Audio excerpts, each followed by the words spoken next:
I felt like it was time for another good vegan news roundup. Couldn't we all just use some good news right now? The stories for this video really kind of just fell in my lap. I didn't actually go looking for any of them. I just feel like there's a lot of positive stories and also interesting stories out there. You'll see some of these aren't like purely positive, but they're all kind of good in their own way. So there's 7 stories. Some we're going to go over pretty quickly. Some will get more into depth. You guys will see. There's some good ones.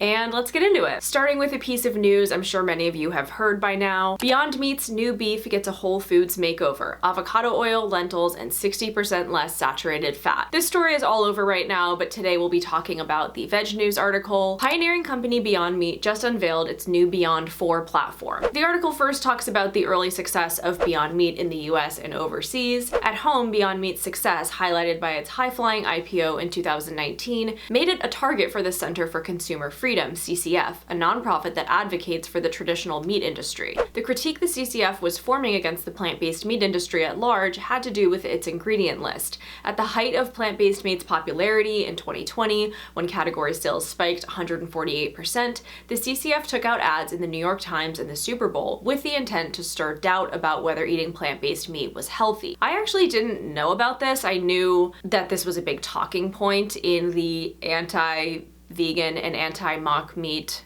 movement in general, but I didn't realize that there was this very organized campaign against it. Certainly not that there was a Super Bowl ad. I did find the ad, or one of the ads, and it's, you know, predictably pretty cringy. 4 years later, plant-based meat isn't as popular as it used to be, and in no small part due to a shift in public perspective skewed by meat industry-backed campaigns like these. In 2024, post-pandemic America is also more concerned with health and longevity, with interest in whole foods plant-based diets growing as research about blue zones continues to emerge. How can a company like Beyond Meat survive these challenges? Through relentless innovation of its plant-based products, the 4th iteration of which features improved nutritional profiles. Health is one of the top drivers to the plant-based meat category, and we feel a deep responsibility to deliver on that expectation for the consumer, Shira Zakai, Chief Communications Officer at Beyond Meat, tells Veg News. While we are proud of our products previously available in the market, we saw an opportunity to make them even stronger from a health perspective. Beyond Meat's new Beyond 4 platform introduces nutritional improvements to its flagship Beyond Burger and Beyond Beef. For one, the company added nutrient-dense ingredients such as lentils and fava bean protein, increasing protein content to 21 grams per serving. Beyond Meat also replaced coconut and canola oils from previous iterations with avocado oil,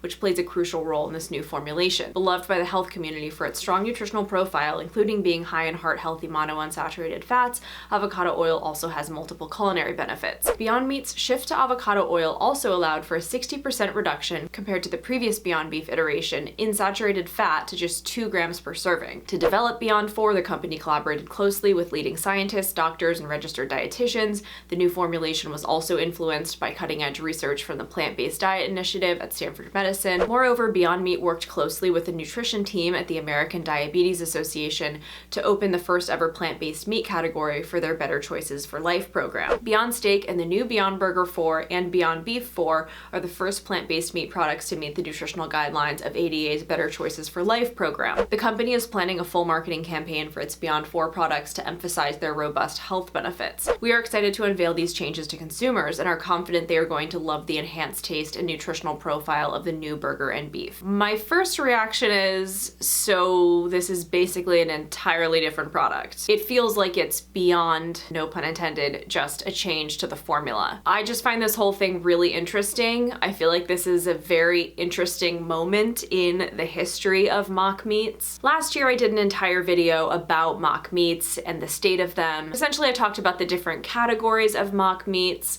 On one side you have the very realistic meat-like products like Beyond Meat and Impossible, and then on the other hand you have the more whole food plant-based type products. And then you sort of have this middle category that tends to be made primarily with Vital Wheat gluten products like the Gardein Original, Field Roast, Meiwa, etc. Also in that video, I talked about some articles that were out there at the time that were wondering if people had had enough of the uber realistic meat alternatives, in contrast to many fast food restaurants having partnered with Beyond and Impossible. Around that time, Shake Shack launched their Veggie Shack, which was more of a whole food style of burger. So basically Beyond was way over here in this category, and now it feels like they're very much coming into more of a middle category and even over into this category, the more whole food style. Even though, according to their press release, these will be the company's meatiest, juiciest beef products yet. As far as I know, they haven't released an ingredients list yet,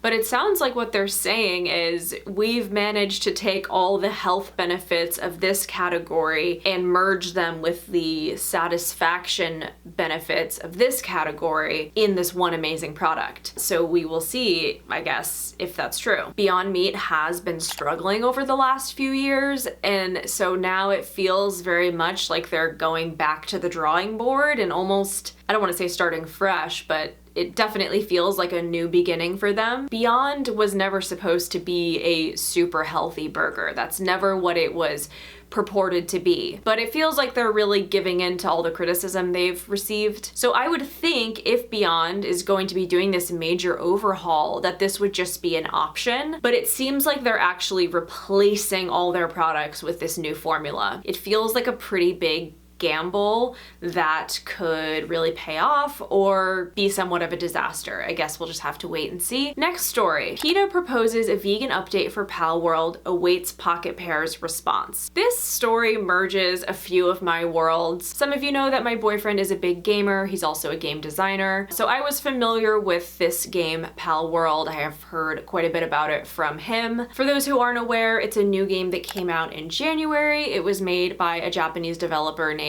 Pocketpair. The premise of the game is that you explore an open world and collect animal-like creatures called pals. The pals then help you in various ways. The way that you collect and capture them is pretty crude and violent. You essentially beat them with a baseball bat until they're weak enough to capture.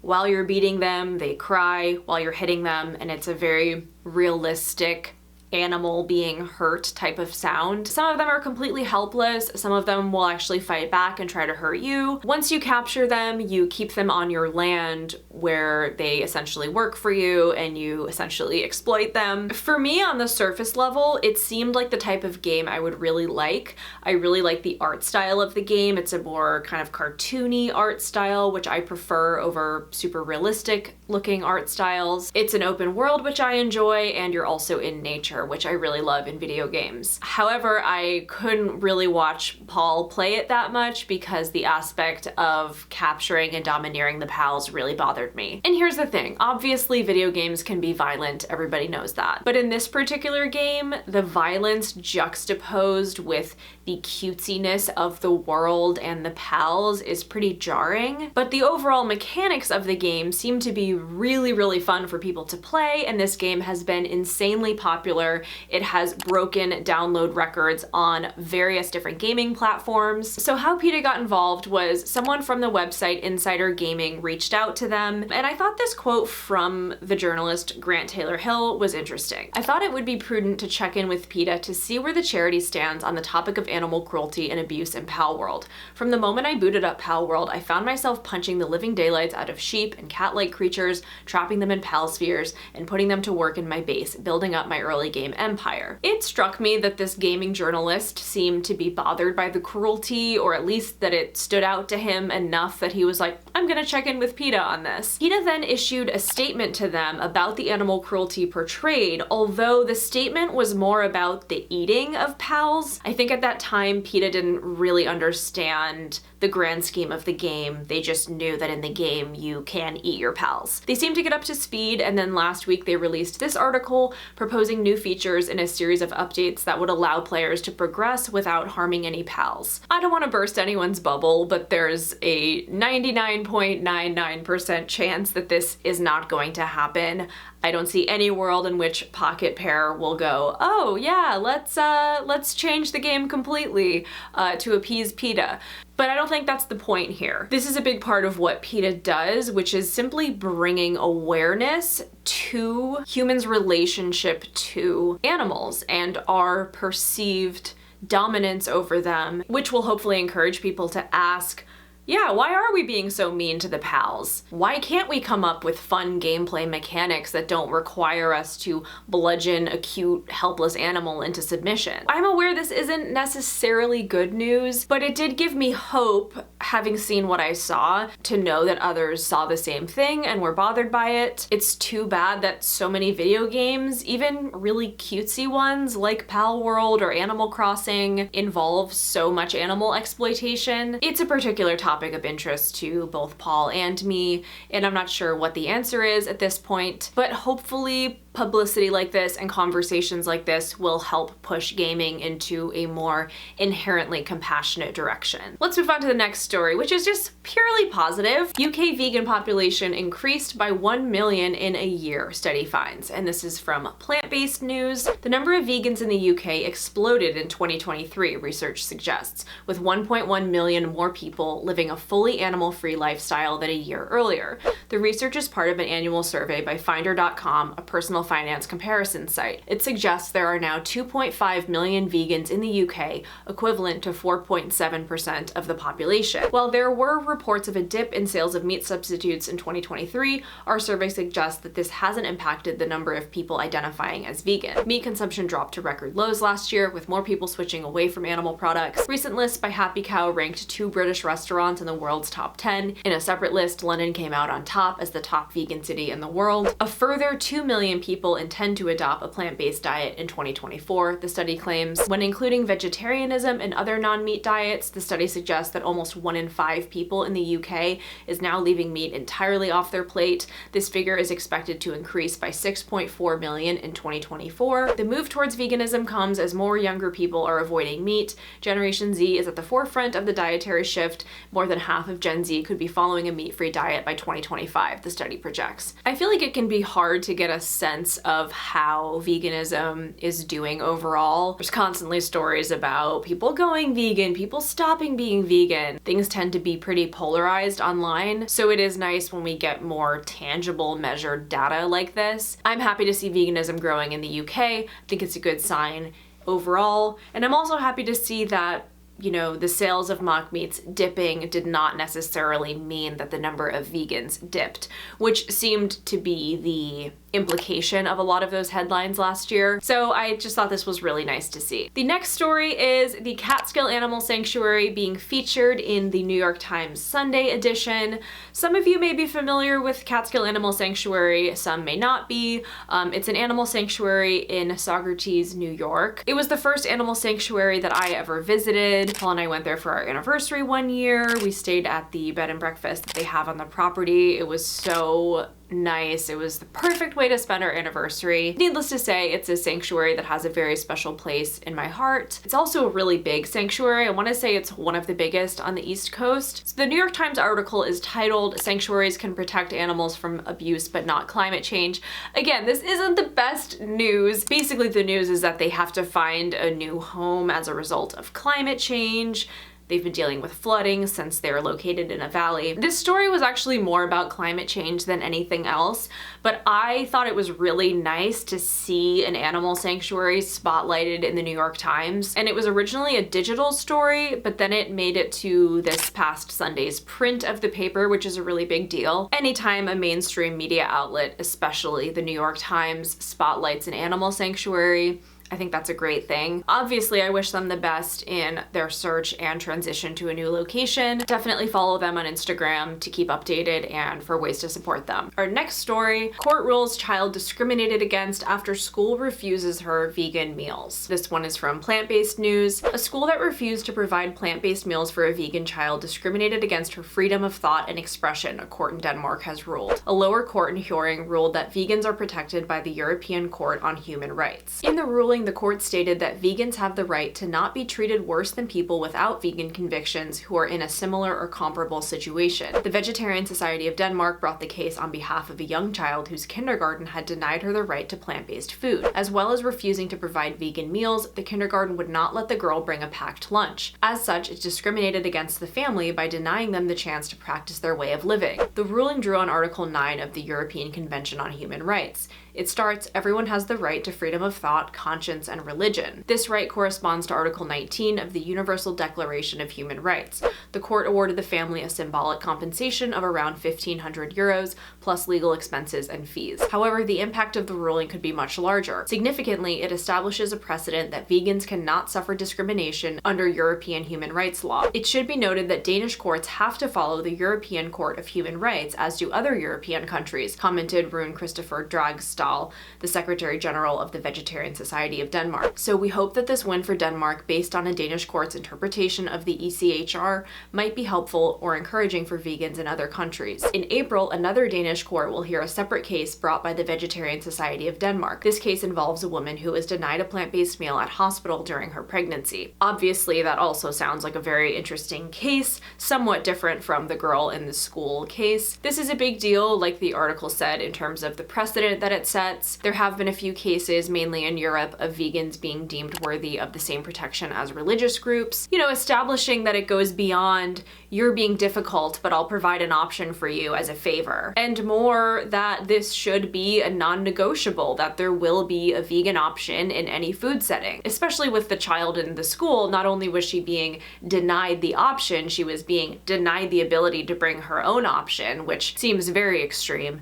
Definitely seems like that school was trying to take a very aggressive anti-vegan stance. I'm glad to see this ruling was made. It's definitely good news, and I hope that we have more good news in the case of the pregnant woman in the hospital. Moving on to our last story, and this I would say is my favorite story of the day, which is John Oliver calling out cognitive dissonance in the most recent episode of his show Last Week Tonight. This was from this past Sunday's episode, season 11, episode 2, entitled Pig Butchering.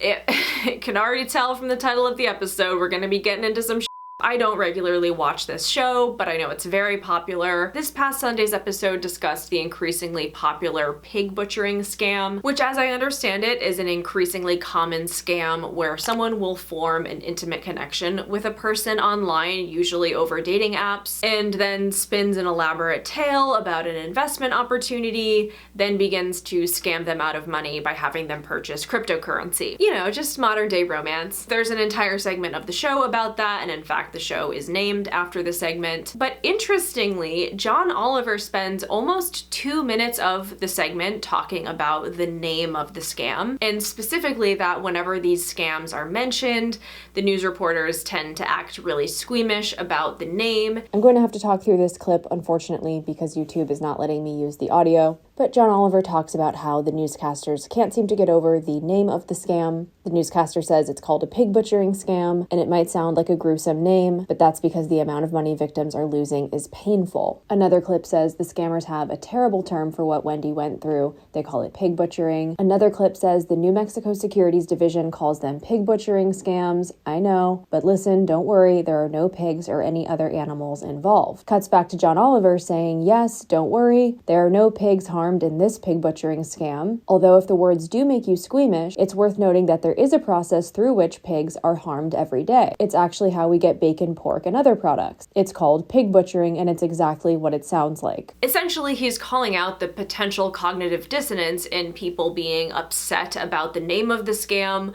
but not upset that pigs are actually butchered on a mass scale every single day. Obviously, it's interesting.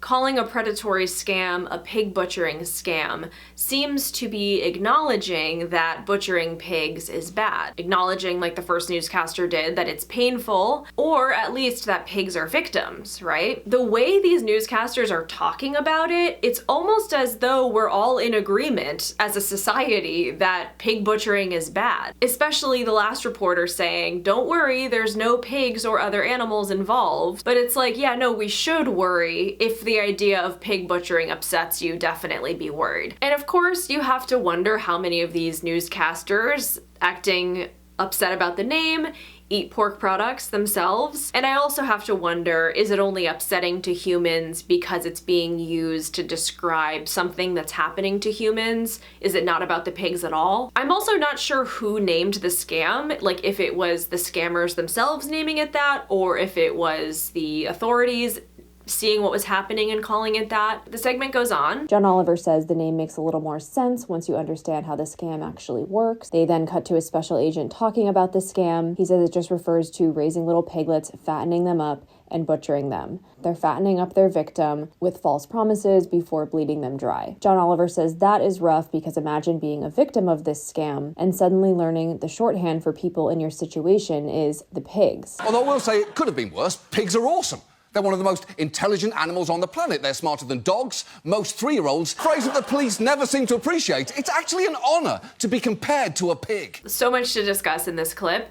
Of course, the reasoning for calling this scam what it is called is even more evidence of humans understanding how cruel and f***ed up it is to fatten an animal up over time to then slaughter them. And there's this kind of baffling understanding of it being cruel, but refusal to change one's dietary habits. Like, it's a start of the connection being there, but it's not there, and that's very frustrating to see. But I did love that John Oliver used this opportunity to casually make a statement about pigs' intelligence and to educate people about that, because unfortunately, although it's something that seems so obvious to many of us, it's something that a lot of people don't know. And while I don't necessarily think it's important from an ethical perspective to rank animals' intelligence, it does seem to help people put it into context to think about pigs' intelligence relative to a dog or a 3-year-old human child. And him saying it's an honor being compared to a pig, like,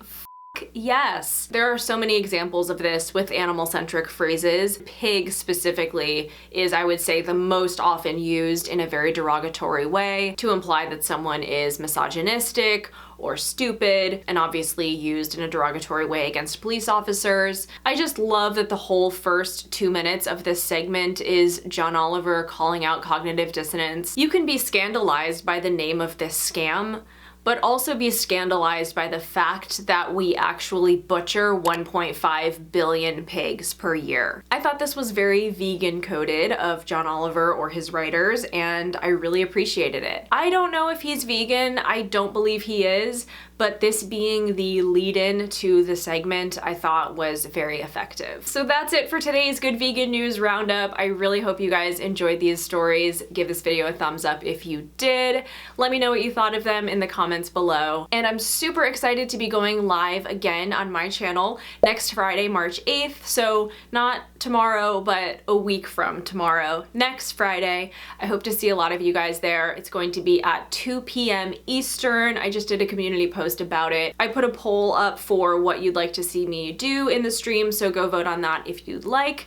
And yeah, I can't wait. It's gonna be a lot of fun. That's it for today. Subscribe for more of my videos, hit the bell to be notified when I upload, and I'll see you again soon. Bye!